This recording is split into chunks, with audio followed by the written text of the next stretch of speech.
Well, I hope you enjoyed this battle report. We kick gamblers will go.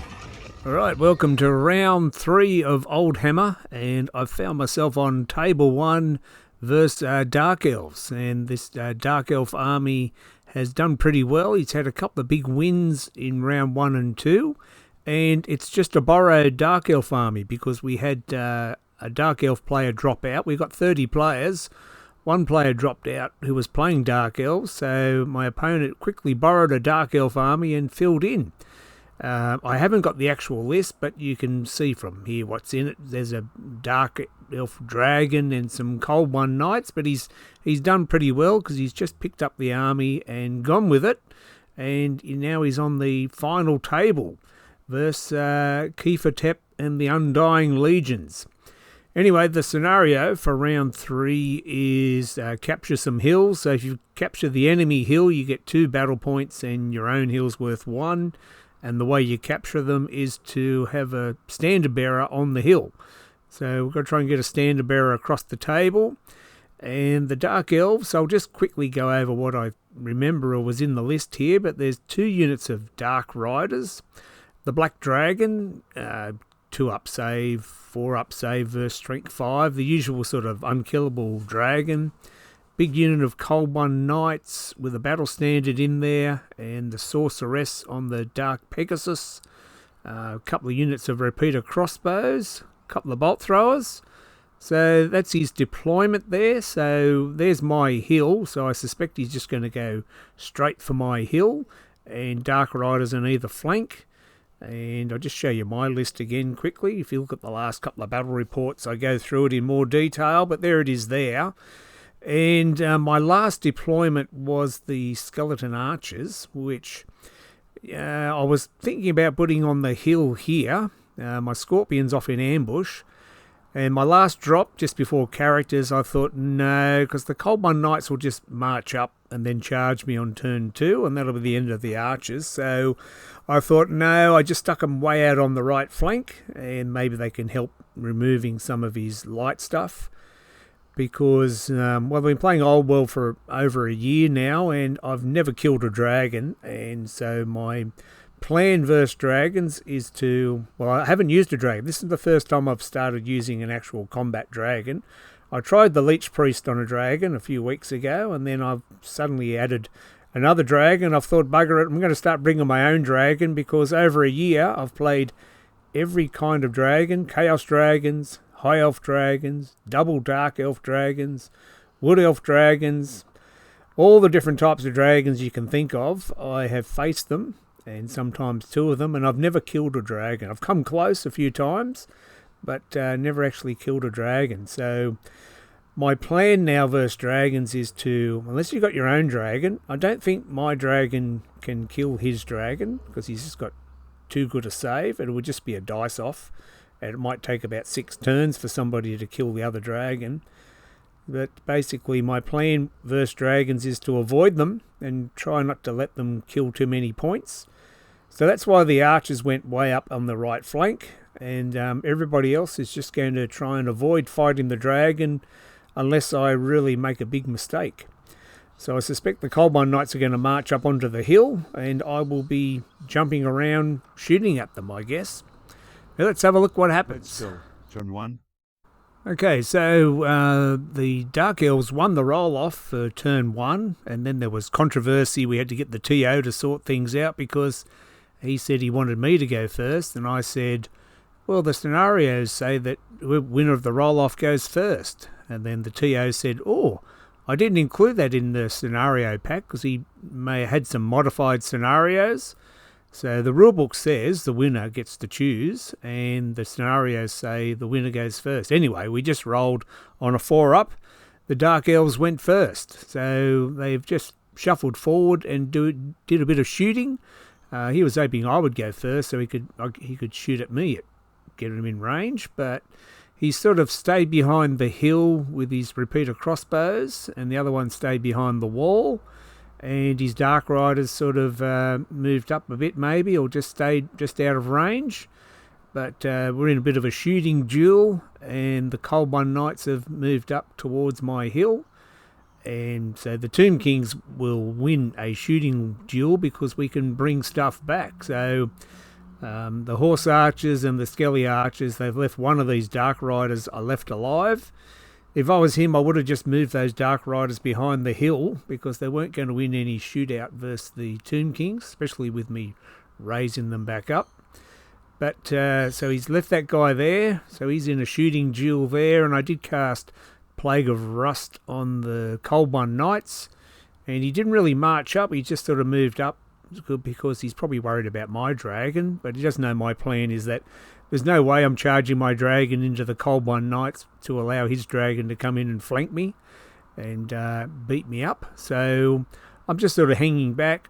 Plague of Rust on the Cold One Knights, and I think I might have killed one because he had one unpainted one, so he removed that ringer, and there's Keita Carmen on his dragon eyeing off a duel with the Dark Elf dragon, but I'm not going over near that Dark Elf dragon unless I have to. So he's just sort of edged forward, bit of shooting, bit of magic, and I've done the same, and I think I killed one Cold One Rider, which was the unpainted one he had, so that's just tidied up the Cold One Knights. There's still plenty of them with the battle standard in there, and he's hiding back there with his repeater crossbows behind his nice wall. But Tomb Kings ignore the minuses for the wall. We just hit on 5s, so I'm going to use that to my advantage, and I'm not going to engage that dragon. Turn 2. So in turn 2, the Cold One Knights have just shuffled forward a little bit further with the Sorceress behind them, and he's just having a couple of pot shots with the repeater bolt throwers, and the dragon's shuffled around again here to threaten my flank if I come out. And he's got some Dark Riders there in a shooting duel with some Horse Archers, and I've lost a couple and he's lost a couple, so that's that right flank of his, the Dark Riders coming down there. And what am I going to do? I just got to get out behind him somehow. We're in a bit of a shooting war on that right flank, and then so what I did was I just flew up and I checked the arc of his dragon. So I flew up and wheeled right around onto the flank of his Cold One Knights. Still have a Necrosphinx back there hiding behind the building. So Keita Carmen's thrown down the gauntlet there, but I'm not going to get involved with that dragon unless I have to. So he's flown up there, wheeled right around. Couldn't breathe on them or anything, but that's my plan, maybe to start breathing fire on them. But I don't want to get pinned down and have the dragon in behind me or something. He's had a couple of shots with the repeater bolt throwers, but didn't do any damage. And I've shot at his repeater crossbowmen, bow elves, and one unit panicked and ran back a little bit. So we're winning the shooting war on the right flank with my Horse Archers and the block of archers, and he's still hiding the other ones behind the hill. Turn 3. Alright, so into turn 3, and he's cast Curse of Arrow Attraction on Keita Carmen on his dragon. This gives you a better view of what's going on.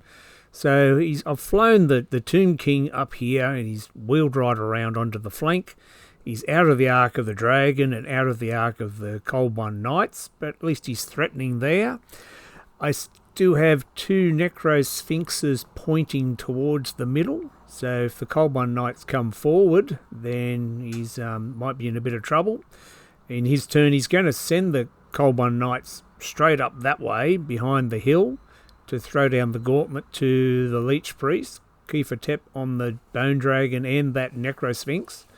But I'm not going to take that bait. I want to whittle them down a little bit more, maybe. And I'm interested to see which way his dragon's going to go. But his dragon's just going to swing around and threaten the rear of Keita Carmen on his dragon. But that's okay. I can fly out of dodge there or something. So that'll be okay. But and then the shooting war up there is happening. And his repeater crossbows. There's his dragon. His dragon looks like it's pointing that way, but he's actually pointing that direction. So I'm out of his arc. I do have that Necrosphinx lurking behind the building, but I don't really want to take on the dragon with him either. It would just be giving up points unless I get lucky and roll a 6. But it's a threat that you don't want your dragon to have to face, I guess. that's it. And a little shooting war on that flank. My horse archers versus his dark riders. And he's just going to swing the dragon around here to threaten the rear. And the Cold One Knights are going to march forward, past their stupidity, past their march roll. And they're just going to march forward out of my arc of the dragon and threaten my Leech Priest on his dragon, but he'll be able to fly out of there. So the plan's working so far. We just want to fight the dragon and the Cold One Knights at the same time. And on this flank, there's my horse archers. They're just popping up on the hill, shooting him, and then popping back behind again. So that's a bit frustrating for him. That Necrosphinx is lurking. And then he's moving up here with his repeater crossbows. So his dragon moves around, threatens the rear of my dragon, and I think he's going to put a pillar of fire on me or something as well. So the sorceress is there. She's in a bit of trouble. And then the Cold One Knights come zooming forward. So the Cold One Knights have marched right up now, and I've got my Lich Priest on the Bone Dragon in front of them, and a Necrosphinx in his front arc. And he's tempting me to go in there, but I'm not going to take that bait. And his repeater crossbows up the top come off the hill there as he puts I think it's a pillar of fire he puts in front of the dragon. But dragons aren't worried about pillars of fire. And there you can see he's winning a bit of a shooting war there. Those crossbows have come up on the hill and murdered 7 of my horse archers. I've just got the standard bearer left, so I have to try and rescue him and raise them back up again. The other unit of 3 rallied, and so they're okay. And his other dark rider on the right flank moved up, but we're just going to shoot him off the table. So they're answered back with a bit of their own shooting. There goes the pillar of fire, goes through the dragon, but doesn't do any damage. And the bolt throwers don't do anything as well. So in my turn, it just flew around to the flank and flew the Necrosphinx over the top to avoid the charge of the Cold One Knights. So the Leech Priest just flew into the woods, did a dangerous terrain test, and then used his lumbering to pivot around. So he's on the flank there, and I might have breathed some desiccating breath on him or something. And the Necrosphinx flew over the top, so he can start dealing with some of those repeater crossbows. So he's just flown right over the top. The Leech Priest is on the flank of the Cold One Knights now, and the big block of archers is slowly marching towards the hill.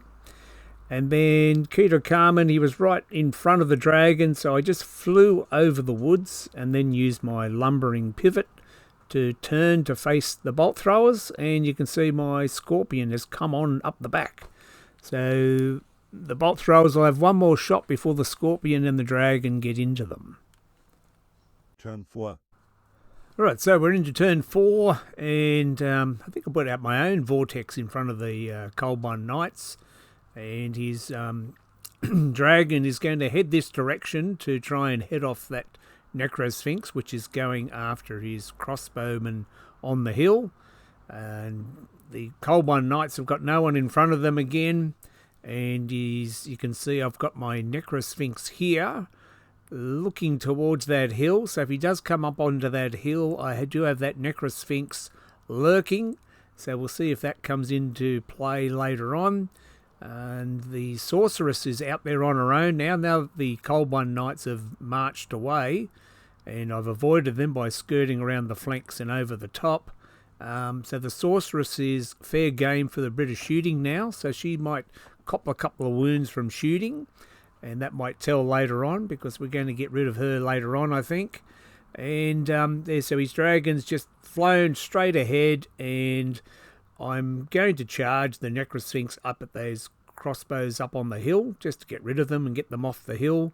And then the dragon will be able to eventually do a charge on that Necrosphinx. So finally his dragon's going to do something. So I managed to avoid him for 4 turns. But I think on turn 5 he might go and claim himself a Necrosphinx. But I'll get rid of those archers off the hill, will be a good thing, I guess. And his dragon's there. I have a shot at one stage with all 40 skeleton archers with poison on the dragon, and did nothing. Yeah, 2-up save and ward save, etc. So they tried, but they couldn't even scratch the dragon. And then he puts everything he can into the scorpion, shoots the bolt throwers at him, puts a pillar of fire through him, but the scorpion survives. So the first time my scorpion's done anything in 3 games, then it'll take out a bolt thrower, and Keita Carmen will take out the other bolt thrower. And I think the Necrosphinx charges those crossbows on the hill and they run away in terror. Then the important thing is here, he wants to claim my hill. It's worth 2 battle points, so he just moves sideways onto the hill here. But I've got that Necrosphinx which is looking at the hill, so my Necrosphinx is going to come swooping into the flank of the Cold One Knights. And I've got Plague of Rust on them and so on. Yeah, so that Necrosphinx goes into the flank. And this little shooting duel, I've got 5 horse archers left, and he's got 1 dark rider left. So my little unit of horse archers is going to win that flank. And you can see there's the Necrosphinx. He's gone up the top there. I had to go the full charge because I think the crossbows fled off the table in terror. And so his dragon's going to have a nice rear charge on the Necrosphinx. And you can see this other Necrosphinx is in here fighting the Cold One Knights with Plague of Rust on them. And over a couple of turns, he's going to, because he hit them in the flank, killed a few. And then he's going to finish them off, I think. And then the battle standard runs away, and he eventually runs down the battle standard as well. So that Necrosphinx is going to clean up the Cold One Knights. So there's only a few left with the battle standard. And you can see they've got Plague of Rust on them. So when he edged sideways up onto the hill, he gave him a charge into the flank. And my Leech Priest on the dragon, as you can see, doesn't get into combat. Doesn't want to fight a dragon either. He's just flying about, putting Plague of Rust on and trying to zap his sorceress. Turn 5.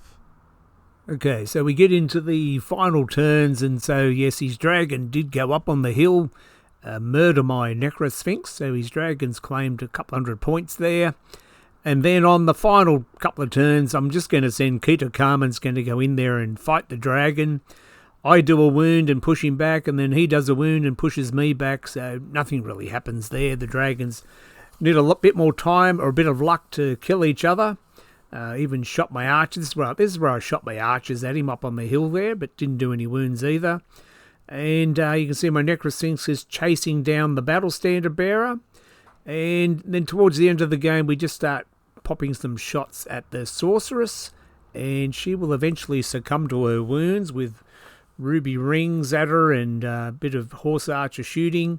And I do manage to sneak some horse archers up onto the hill next to the dragon battle. So there's the dragons battling it out on the hill, and I get some standard bearer from the horse archers up on the hill, and so I claim both hills, which gets me a victory to the Tomb Kings. And there's just the dragon left. Yeah, so the Dark Elf dragon is all that's left, and he's fighting bravely against Keita Carmen on his Bone Dragon. So Bone Dragon versus Dark Elf Dragon.